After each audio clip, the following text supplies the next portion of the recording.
Welcome on back, everybody, to the All Aussie Rules Football Podcast. This is episode number 56. This is our round 2 of the AFLW season 2024 preview episode. And also review of round 1, of course, as well. Before we jump into that, don't forget to like, comment, subscribe. Whether you're on YouTube or Spotify, all interactions help. Don't forget to check out all the social medias as well. Twitter, Facebook, Instagram, TikTok, all the above. And also bonus videos go live on YouTube every week. At the moment, we're doing a lot of AFL men's season wrap-ups as each team gets eliminated from the season. So, check all that out. And without any further ado, let's jump into AFLW round 2. First up, we will have a look at the first matches from round 1, Friday night. We had a double header. First up was Sydney Collingwood up in Sydney at North Sydney Oval. Sydney got their season off to a good start, winning by 15 points. They went into this as favourites over Collingwood, and they got the job done. It was an interesting sort of game. Scores level at half-time. Sydney had a lot less shots or scoring shots than Collingwood had throughout the match, but looked pretty comfortable halfway through the last quarter. They were, looking comfortable, but then Collingwood kicked a couple quick ones, which got them within a goal and a half, just to give them a sniff at it. But in the end, Sydney kicked the last and won the game. There was a little bit of fire in this one, a couple hits that Sydney players weren't overly happy with, but in the end they win at 8-2-50 to Collingwood's 4-11-35. So pretty poor kicking in front of goal from Collingwood. Best players, Collingwood's ruckman Sabrina Frederick was incredibly huge. A lot of good ruck work, a lot of clearances, a lot of clutch possessions and marks in the back line. She was very good. Also for Collingwood, Brittany Benici was probably the best at winning the ball. A couple average disposals in the back half I'm sure she'd like to have back. For Sydney, couple multiple goal scorers. Chloe Malloy, of course, is an absolute star, and she kicked 2. And Prevatelli kicked 2 as well from 7 touches. A look at some of the stats from this match. Collingwood +8 inside 50s. Had less disposals than Sydney, but that +8 inside 50s, they'll be kicking themselves for their inability to, score from that. Collingwood's disposal efficiency was very, very low as well at 53.1%. In comparison, Sydney was 65.5%. Clearances went the way of Collingwood, 32-26. Contested football went the way of Collingwood, whereas Sydney dominated the uncontested football. The turnover game was won by Collingwood as well, so they did win some key areas. It was just probably their lack of ability to finish in the forward line was really hurting them here. As I said, 4 goals 11, plays 8 goals 2. Sydney tackled really well. Plus 22 is a huge amount in that regard. In the end, Sydney get the win. Wasn't the most outstanding performance. They were expected to win. Collingwood put up a good fight, but just, as I said, lacked that ability to convert their opportunities. The other game on Friday night was over in the West, and this ended up being an absolute cracker. West Coast versus Richmond. Daisy Pearce's first game as head coach, and she gets the win for the Eagles, who last year had a very disappointing season, so this was a great start for them. A little bit like Collingwood, though, Richmond on the road just couldn't convert their shots at goal. West Coast cruised away in the first quarter, or the first half really, 5-1 at half time, and then Richmond only managed 1 goal in the third quarter, and West Coast didn't even score, so low scoring third quarter. Still looked over, +16 at 3/4 time for the Eagles, but Richmond really got going, kicked 4 in a row in a matter of maybe 6 minutes or so, just to get themselves in front and look like they were going to steal it. West Coast got one back to win it through a goal from Kelly Gibson for the Eagles to give them the 1 point win. Outstanding performance from them, really, from where they were last year. 5 goals, 9 for Richmond, plays 6-4 for West Coast. So, wasted opportunities, the story of Friday night football for the away teams. Richmond did dominate possession. Inside 50s, they were +9, so once again dominated inside 50s and lost the match. Just like Collingwood as well, their disposal efficiency was horrible at 53.5%. Clearance game was won by Richmond 30-20. Contested football went the way of Richmond. Once again, uncontested footy, the way of the Eagles. So, in a lot of ways, the stats are very similar to the Collingwood-Sydney game. Turnover game was Richmond's favour.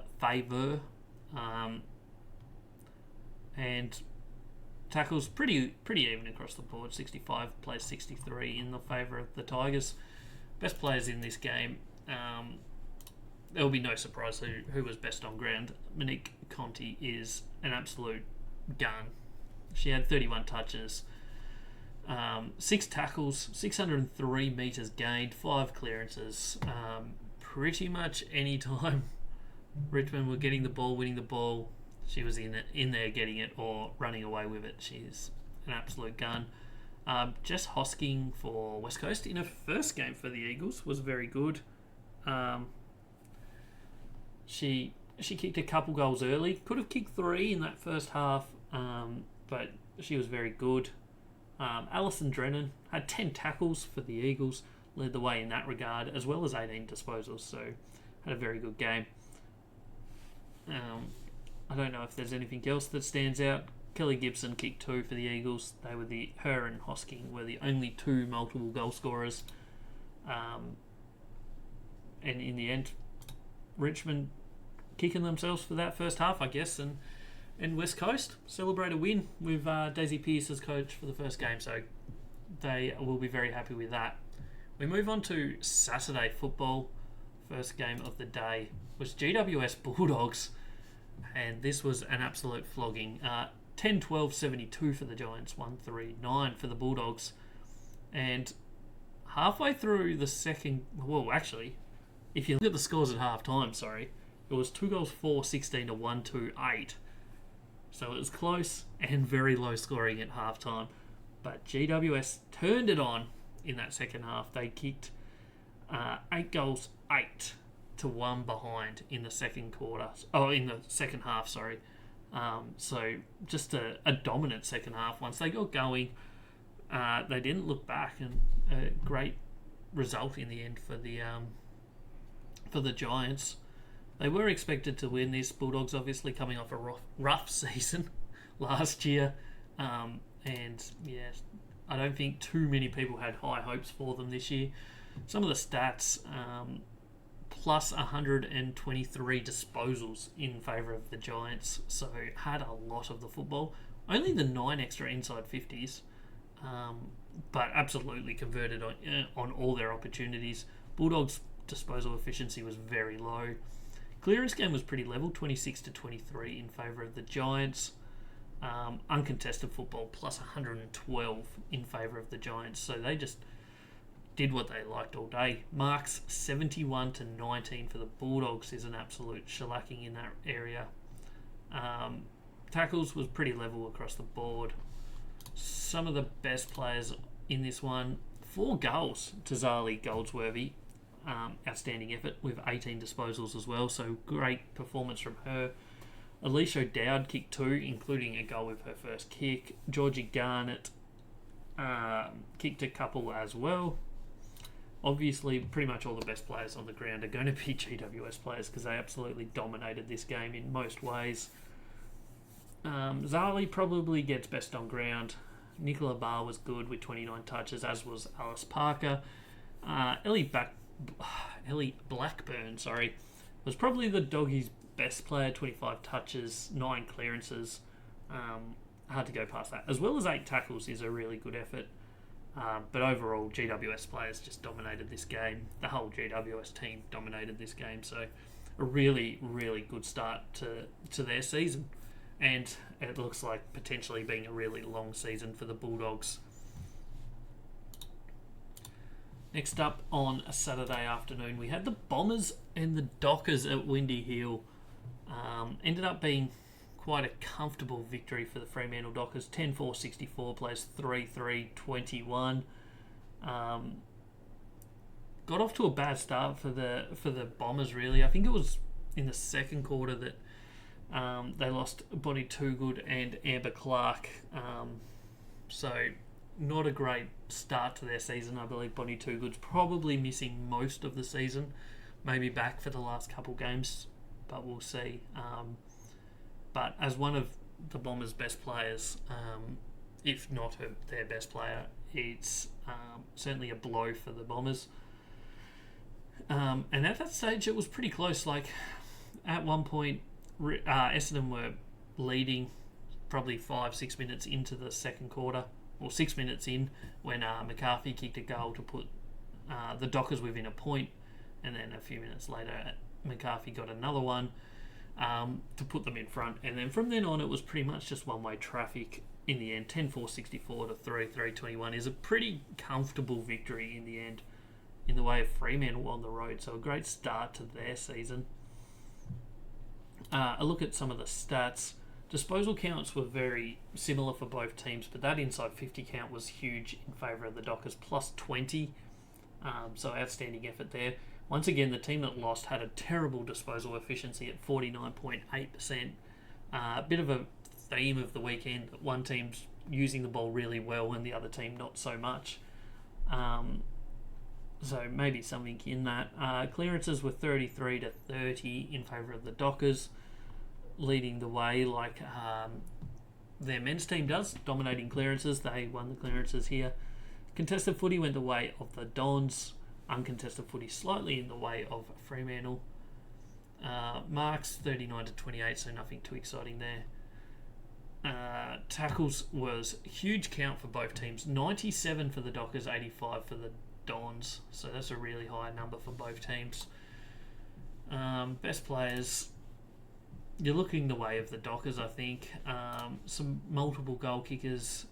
Teague kicked 4 goals from 15 touches. Aisling McCarthy had 24 disposals, 2 goals. As we said, 2 goals in about 3 minutes in that second quarter.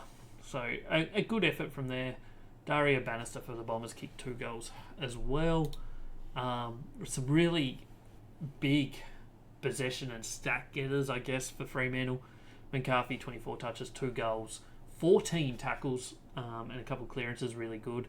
Mims Strom, who played in the ruck, had 48 hitouts as well as 17 disposals for Freo. As we said, Teague had 4 goals, 15 touches, 7 tackles, 7 hitouts. Another good game. Leading clearance getter, though, was from the Bombers, Georgia Nanskawan. Had 11 clearances, 10 tackles, 25 touches. So just some really big numbers on the stat category. Like, there was a total of 5 players that had 10 or more tackles in this match, and then another 3 that had 9. So some really good players, some really good numbers. But in the end, Fremantle get a road win to start their season, which is a great effort for them. Bombers cop a loss at home, plus a couple injuries that could be costly in the long run. So not the best start to their season, and they're going to have their work cut out for them to get their season going this weekend. Next up was Saturday evening game. We had Gold Coast St Kilda. This was up on the Gold Coast, and St Kilda performed very well. They won this one 11-8, 74 to Gold Coast, a poor kicking team. 2 goals, 8 to 20. Late in the first quarter, right through to about the 5 or so minute mark of the second quarter, St Kilda kicked it away in this one, and then kind of just kept kicking away a little bit, but held that similar margin. They kicked 6 goals in about 10 minutes of football, and that really changed this one. and was enough to get them that lead, which they end up winning by 54 points. So a good performance from the Saints, not so much from the Gold Coast Suns. Look at the stats. Disposals slightly in favour of Gold Coast in this one. Inside 50s were dead level. Both teams' disposal efficiency was above 60, so pretty solid from both teams in that regard. Gold Coast's efficiency inside 50 was just atrocious by the fact that they had the same amount of inside 50s and had, 9 less scoring shots. Is not outstanding performance from them. They were good in the clearances, especially centre clearances, winning the centre clearances 11-3, the Suns. Contested footy, Suns also won. Turnover game was dominated by St Kilda. This is the sort of game that probably shouldn't have been as big a margin as it was. 54 points is probably an exaggeration on what perhaps you would think was the likely result looking at it if you're just not looking at the scoreboard. Felt like Gold Coast were a lot closer than that. I think St Kilda were definitely the better team on the night, but I think more like a 5-goal margin probably would have felt about right. And St Kilda plus 10 in tackles in this one. Some of the best players, goal kickers, only one multiple goal scorer on the ground, and that was Jessie Wardlaw for St Kilda. She kicked 2.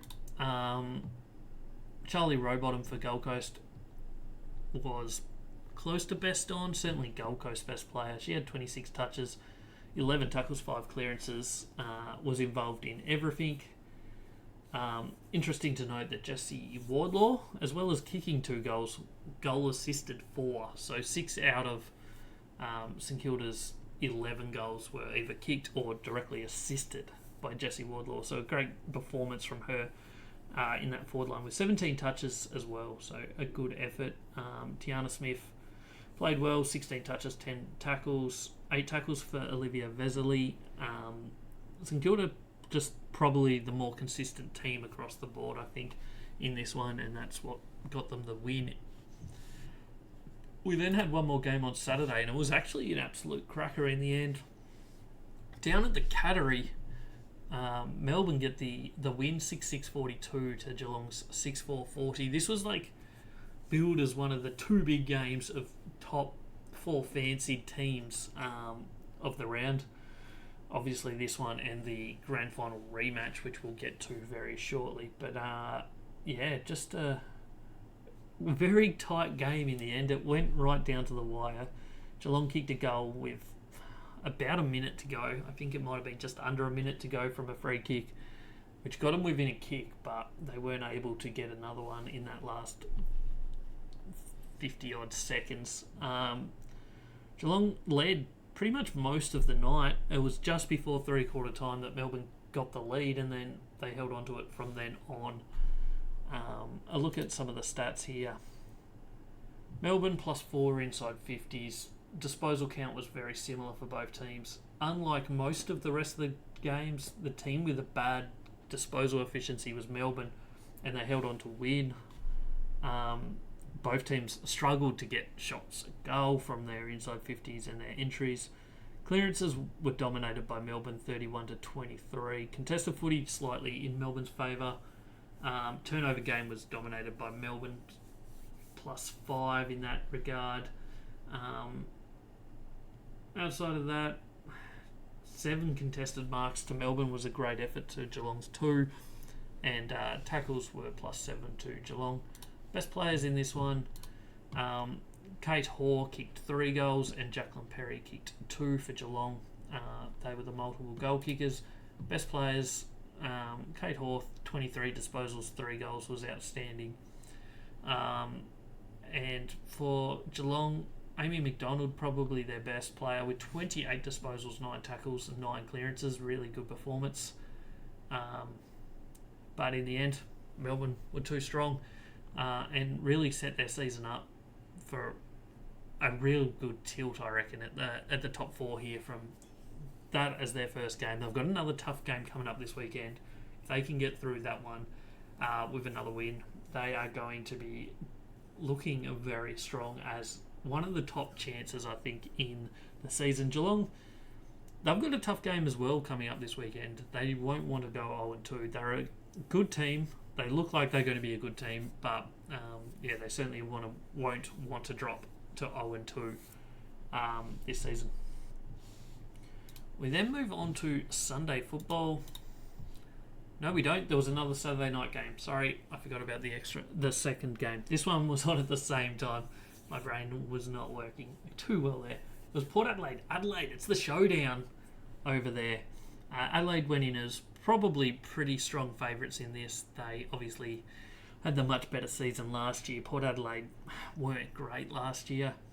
In the end, Adelaide win at 7-7-49 to 5-5-35. So only a 14-point win to Adelaide. Port Adelaide put up a good fight, but in the end, the class of Adelaide was just slightly too strong for the power. They led pretty much the whole way through and held them off at the end. A look at some of the stats from this one, plus almost 60 possessions for the Crows. So dominated in that area, plus 15 in inside 50s, so another area they dominated. Disposal efficiency for Port Adelaide was very low at 54.3%. Stoppages went the way of the Crows, plus 9 in total clearances, plus 7 in centre clearances. Contested footy was pretty close, but uncontested footy was dominated by Adelaide. Plus 21 in tackles as well from Adelaide, as well as 30 tackles inside the forward 50, which is a really high number and a really good emphasis shown by Adelaide in that forward 50, that pressure that they were bringing. Some of the best players in this one, Eloise Jones, and Jessica Allen both kicked 2 goals. They were the only multiple goal scorers in the game. The dominant midfielders of Adelaide dominated this one, and Hatchett had 22 touches, kicked a goal, 12 tackles, 3 clearances, outstanding performance. Also, Ebony Marinoff, another outstanding performance from her, 29 touches, 9 tackles, 5 clearances, and 647 metres gained, so an outstanding performance there. Best players for Port Adelaide, Goody was great on debut, 15 touches and a goal. Syme had 18 touches, was solid. In the end, it was really a domination in most areas by Adelaide, but Port Adelaide stuck around and only lost by 14.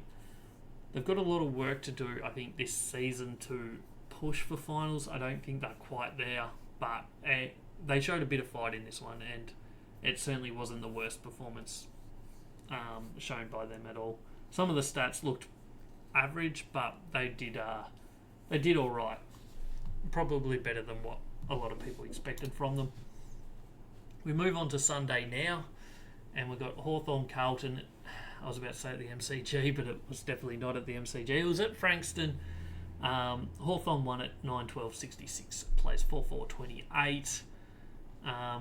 Halfway through the second quarter, it was pretty much level, and then all of a sudden, it just went one-way traffic from then on. Hawthorn kicked 7 of the last 9 goals in this one to end up winning reasonably comfortably by 38 points. I'll look at some of the stats here. Plus 24 inside 50s, so one of the bigger dominations in that stat category for the round went the way of Hawthorn.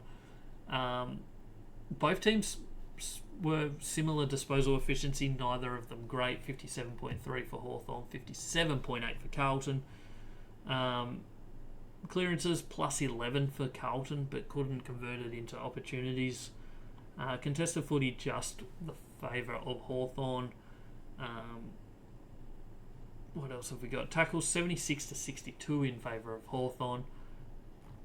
Probably most areas Hawthorn just looked better. Carlton had a pretty bad start to the season in this one. Not the start they were looking for. 4 multiple goal kickers in this one. Casey Sheriff, Aine McDonough and Aileen Gilroy for Hawthorn all kicked 2, and Mia Austin kicked 2 for Carlton. Eliza West for Hawthorn was probably their best player, maybe. 29 touches, 4 clearances, 10 tackles was solid. Bodie, Gilroy, Breed all had good games. Sheriff, Ashmore. And then for Carlton, I think best player, maybe on the ground, potentially, Abby Mackay. She had 32 touches, 5 tackles, 10 clearances. So a really good effort to have 10 clearances in this one. And yeah, in the end, Hawthorn, just the better team, got the job done in round 1. Final game of the round was the grand final rematch, and this did not play out the way that many people expected. It was a Brisbane home game up in Ipswich, and Brisbane lose it 5-4-34 by 44 points to 12-6-78 for the Kangaroos.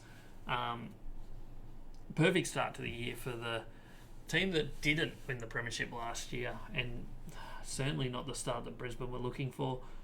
That third quarter was a flat-out domination in the way of Brisbane. They were 2 goals up at half-time, and then they managed to kick the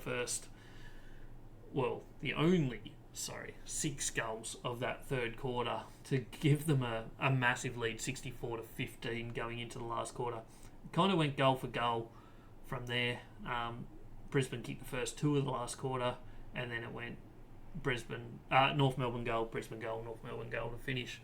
So, in the end, only 48 points, which is kind of okay. Like, it's not great, but it's better than it could have been looking at three-quarter time. I just don't know what happened with Brisbane in this one. They got found out over the back, in front, everywhere. It was just a domination. Kangaroos really came to play. Look at some of the stats, plus 47 disposals for the Kangaroos. Inside 50s were actually surprisingly dead level at 35 apiece. Both teams disposed the ball pretty well, but the Kangaroos' forward efficiency was really good compared to Brisbane's, which was just an average at best. Clearances, though, went the way of the Lions, plus 12. They couldn't convert it into opportunities, though. Uncontested footy is where the Kangaroos dominated this one. They dominated the turnover game, which comes a little bit hand in hand with uncontested footy domination, because usually if you don't have as much pressure on your ball users, then you're more likely to not turn it over.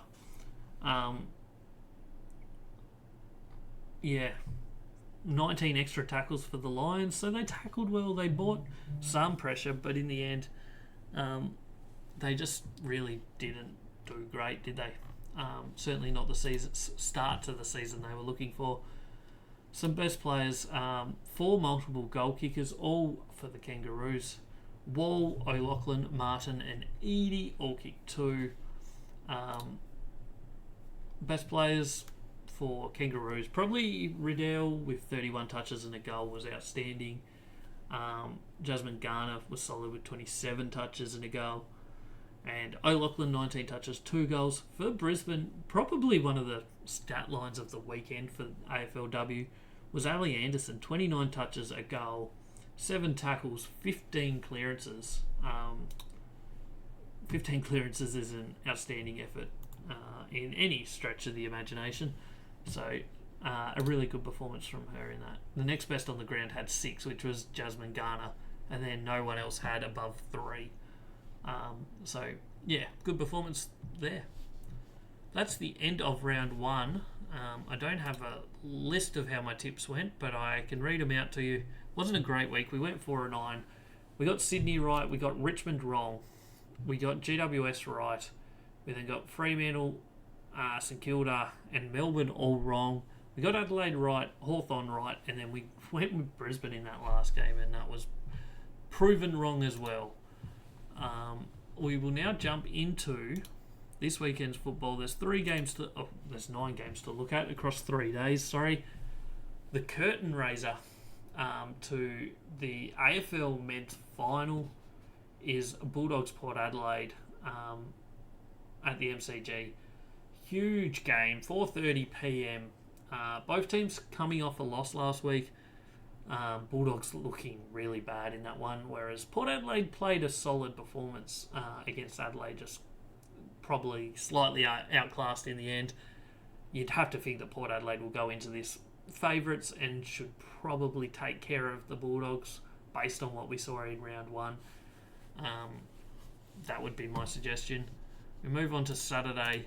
There's only 3 games on Saturday because obviously the AFL men's finals is on. They will be starting at like 4 o'clock. So as soon as the Collingwood Hawthorn game finished, we move into the AFL men's finals for the rest of the evening. But the 3 games, first up, Melbourne-Brisbane, big game. Melbourne coming off a really good win against Geelong. Brisbane coming off a bad loss against the Kangaroos. It's at Melbourne, at Casey Field's home ground of the Demons. Odds apparently are with Brisbane. I think you get game to go against Melbourne. They did really well to win on the road. I know it's only down to Geelong, but still, really good win from them last week. Whereas Brisbane were a touch disappointing. They'll come out pretty fired up, you'd think, this week. But it's not going to be easy for them. Next game is over in the West. It's West Coast Eagles versus Essendon. So West Coast get 2 home games in a row to start their season, and they could well be 2-0 because Essendon, as we mentioned, have lost a couple players. They weren't fantastic last week. They are going into this as favourites, but I'm tipping the Eagles to get up in this one based on what we saw last week. If they can play like that again, Daisy Pearce could well be 2-0 as after 2 games as a head coach, which would be a fantastic effort. The third game of Saturday and the final game of Saturday is Collingwood Hawthorn at Victoria Park. Hawthorn going into this as favourites after a really good performance last weekend. Collingwood went down to Sydney. They fought hard, but I think they're just a little bit outclassed. And in the end, they're probably going to finish in about that probably similar-ish spot to the men's team. Probably 10 to 14th on the ladder, I think, based on what I've seen and what I expect from them. So I'd be confident in tipping Hawthorn in that one, I think. Sunday is a busy day for the AFLW this weekend. We got, first up, Richmond GWS. Obviously played in Melbourne. Richmond, unlucky in the end not to win. They wasted their opportunities. And played okay, though, in their loss last week to West Coast. Meanwhile, GWS sit top of the ladder after a really dominant performance against the Doggies. It's going to be a good game, I think. Richmond, I don't know where they're at. I think they play finals this year. I mean, it's very early to be predicting that, but I think they're a pretty decent team. But we'll see how that goes. GWS have shown that from their game last weekend that they're ready to pounce and be competitive this year. So I don't think this will be anywhere near as easy as it was last week for them, but we'll see how they go. Next game, Gold Coast Carlton, 2 teams that got comfortably beaten last weekend. It is on the Gold, well, not actually on the Gold Coast, but their home game. It's up in Mackay. Due to that, I think we tip Gold Coast, but at the same time, I'm not confident. I think Carlton's game was better than the numbers suggest last weekend, so maybe they can bounce back. I'm certainly not expecting huge things from either of those 2 teams. Next up is what has to be probably the game of the round, probably the premiership fancy at the moment in the Kangaroos, hosting Geelong Cats at Arden Street Oval. Kangaroos were really good last week. They obviously just went down in the grand final last year to Brisbane, but they showed really good performance last weekend. Geelong, they were competitive. They played really well against Melbourne, who are a good team, but this will be a tough one for them. If they were to lose this one in a short 11-match season, it certainly puts a bit of pressure on them. But if they win this one, they go 1-1, and their season is just getting started. So it's an important game, but every game's important in a short season. The second last game is St Kilda Sydney. It's in Melbourne. St Kilda sitting second on the ladder. They were really good against Gold Coast last week. Sydney coming off a good win against Collingwood. I think St Kilda looked the better team out of these 2, though. I think Sydney perhaps wasn't the most outstanding performance in the first round.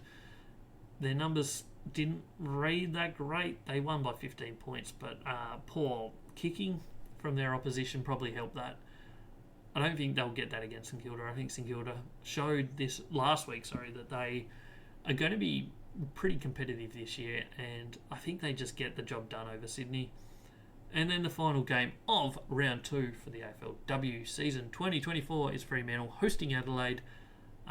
Big game. Fremantle were great last week against the Bombers. Meanwhile, Adelaide got the job done while not massively on the scoreboard. Their numbers certainly suggested they smacked Port Adelaide, so I think this is also a really big game. Both teams are at least coming off a win, so a loss isn't the end of the world. But the winner of this probably goes into top 3 contenders after round 2, potentially. Adelaide are always there and thereabouts in AFLW. They have been every year since their inception.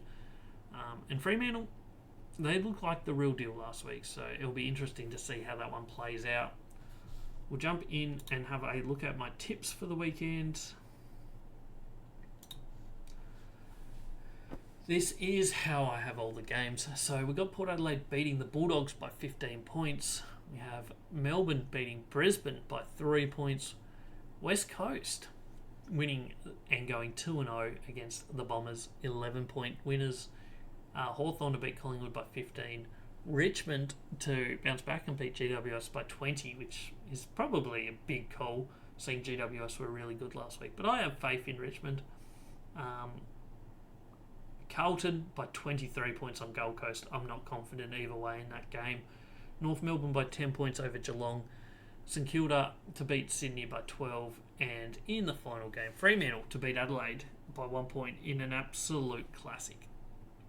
That's everything I have for you on AFLW Round 2. Men's Finals Week 1 preview podcast episode went live on Monday, so go check that out if you haven't already. Of course, the first game will have been by the time this goes live in the final series. It's literally starting in 5 minutes' time, so I will be wrapping this up and sitting down to watch the Port Adelaide vs Geelong Cats preliminary final. Don't forget to like, comment and subscribe. Check me out on all my socials. If you're not on the YouTube already, go check that out. There's plenty of videos going live every week over there. Thank you for listening. If you got this far, don't forget to send it to your friends as well. I'm Jay. This is All Aussie Rules. This was episode 56, and I'll catch you on the next one.